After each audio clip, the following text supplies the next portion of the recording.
पर मृत्यु को प्राप्त ना हो। इसीलिए हमारी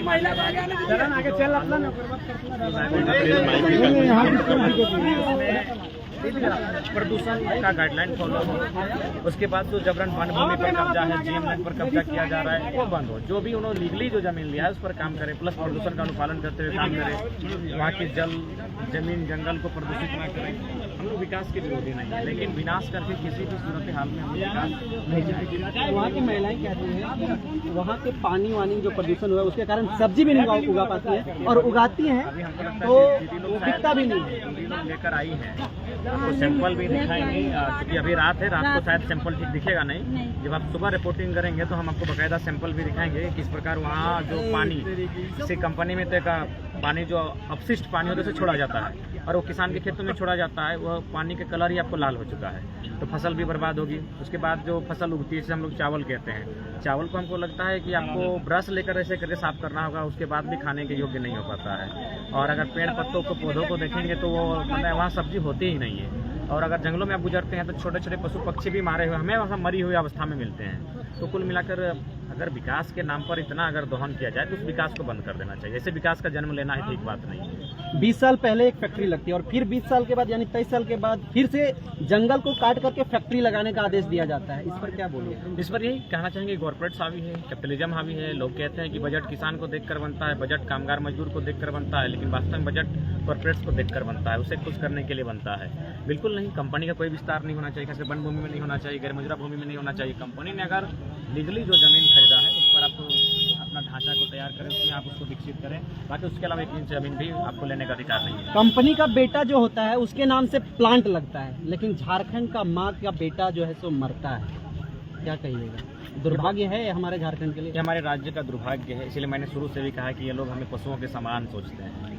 वहीं मैंने पहले कहा, यही आलोक स्टील लिमिटेड कंपनी जो है प्राइवेट लिमिटेड कंपनी, इनका अन्य राज्यों में भी फैक्ट्री है, वहाँ जीरो पोल्यूशन पे कार्य करती है। ये जानकारी हमें उसी कंपनी के एक मतलब सरदार जी उन्होंने दिया कि भाई हमको समझ में नहीं आता है कि इतना अन्याय ये लोग कैसे हो सकते हैं झारखंड के साथ। यही कंपनी जब दूसरा स्टेट में जाती है तो जीरो पोल्यूशन पे कार्य करती है, लेकिन यहाँ इस प्रकार का पोल्यूशन का स्तर है कि सीधा कैंसर से बच्चा मर जाता है। तो इसीलिए उसी को लेकर आज हम लोग राज्य के सर्वोच्च रहनुमा महामहिम राज्यपाल महोदय को ज्ञापन देने आए हैं। उन्हें उसी बातों से, अपनी समस्याओं से अवगत कराने आए हैं कि अपनी आंखों को खोलें महामहिम और एक दृष्टि डालें कि हमारे साथ क्या अन्याय हो रहा है, हमारे साथ क्या जुल्म हो रहा है, किस प्रकार हमारा गांव, हमारा जल, हमारा जीवन, हमारा जंगल संकट में है। एक बार आंखें खोलकर उस पर दृष्टि डालें और उस पर न्याय करें। दादा, आप 2 दिन का युवा आंदोलन था, लेकिन आज का समापन की स्थिति में कल का क्या कुछ रणनीति होने वाला है? जो जहाँ से आज पदयात्रा समाप्त हुई कल वहीं से आरंभ होगी और हम लोग राजभवन की ओर कुछ करेंगे और राज्यपाल से मिलने के लिए हम लोग अपना जो ज्ञापन है दिए हैं उसके बाद उन्हें संज्ञान में देते हुए इन चीज़ों पर चर्चा करेंगे। और हम लोग चाहेंगे कि जो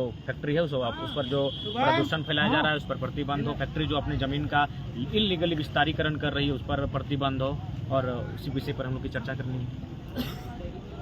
झारखंड में लगातार अगर यदि कोई प्लांट लगाता है तो कुछ नहीं देखा जाता है, जितने भी नॉर्म्स होते हैं कुछ भी फॉलो नहीं किया जाता, लेकिन यही प्लांट अन्य प्रदेश में लगता है तो वहाँ नॉर्म्स फॉलो होता है, सारा जो नियम है वो फॉलो होता है। वजह क्या रहा है कि झारखंड जो है सो मासूम होते हैं, भोले होते हैं? क्या यही वजह है? देखिए, वजह है, बहुत सारे कारण हैं जिनमें आपका, चूंकि कोई भी अगर फैक्ट्री कंपनी लगती है तो कहीं ना कहीं पॉलिटिकल लोगों के इच्छा के बाद ही लगती है। उनसे कोई ना कोई MOU बनता है, उसके बाद MOU बनता है, फिर जाके कोई कार्य होता है। तो ठीक उसी प्रकार हमारे जो पॉलिटिकल पर्सन हैं उनकी उदासीनता, वे लोग कहीं ना कहीं कॉर्पोरेट्स के हाथों बिक जाते हैं अपनी ऊंची रकम लेने के बाद, जिस कारण आज हमें राज्य को, एक आम व्यक्ति को, एक आम नागरिक को झेलना पड़ता है, सहना पड़ता है।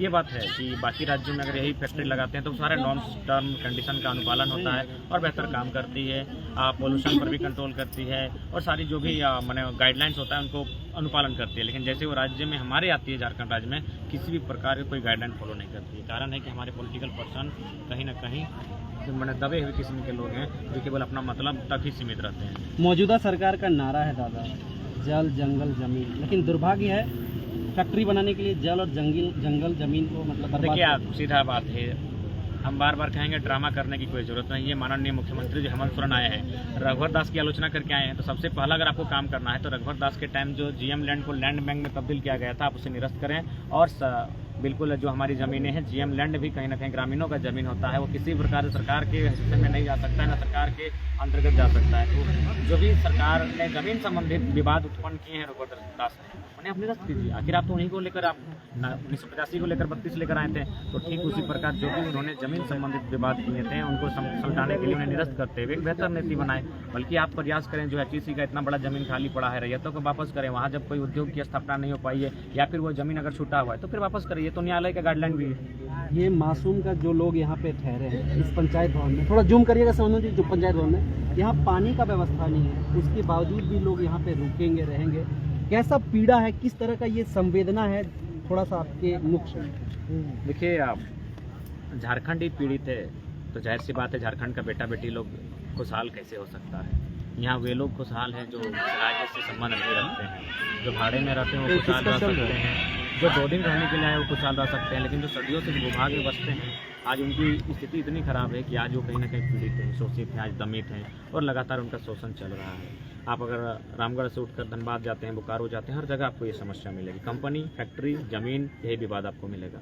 और मैं भी आज स्पष्ट कहना चाहूँगा, यदि कोई कहे कि झारखंड में जो भी समस्याएं तो हजार है, लेकिन कोई एक समस्या बताइए जिससे कि आधा माने झारखंड को पहले सॉल्व करना चाहिए, वो है ज़मीन संबंधित। ज़मीन यानी उद्योग, ज़मीन यानी कोयला का खदान, ज़मीन यानी ज़मीन पर कब्जा, कंपनी, फैक्ट्री, यानी ज़मीन से रिलेटेड जितना भी समस्या है, अगर उसका समाधान हो जाता है तो मुझे लगता है झारखंड का सबसे बड़ी समस्या का समाधान हो जाएगा। आज अभी जो लीडर थे आपके माकपा के, सबसे पहले आपके चैनल के माध्यम से उनको श्रद्धांजलि देते हैं, लेकिन उनकी हत्या के पीछे कारण क्या है? ज़मीन विवाद।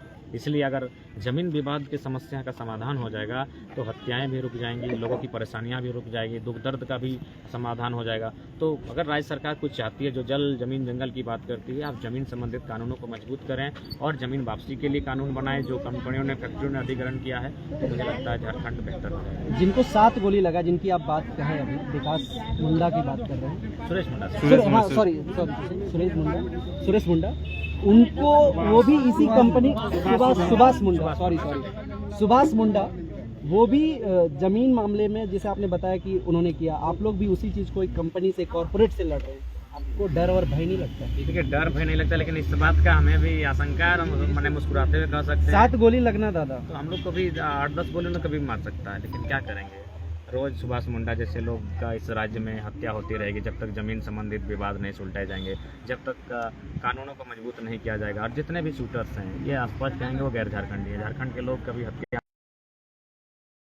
छोटी सी कुटिया हो, छोटा सा गांव हो और वहीं अपना जीवन यापन हो, ये केवल और केवल वो लोग हैं जो बिल्डर्स हैं, माफिया हैं, जो भूमि माफिया हैं।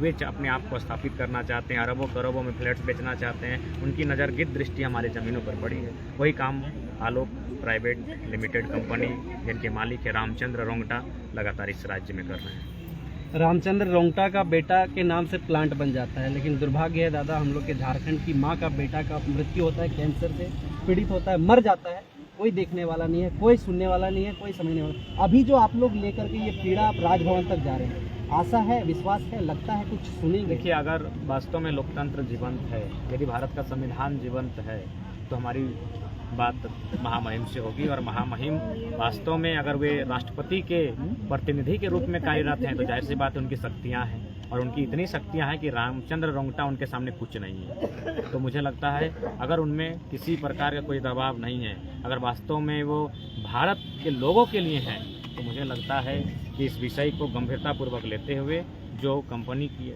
मैंने बंद करने की फरियाद लेकर आए हैं, या तो कंपनी बंद हो या फिर उसे गाइडलाइन दिया जाए, ताकि जनजीवन वहाँ मैंने असुरक्षित ना हो, उनका जीवन डिस्टर्ब ना हो। चलिए, बहुत बहुत धन्यवाद।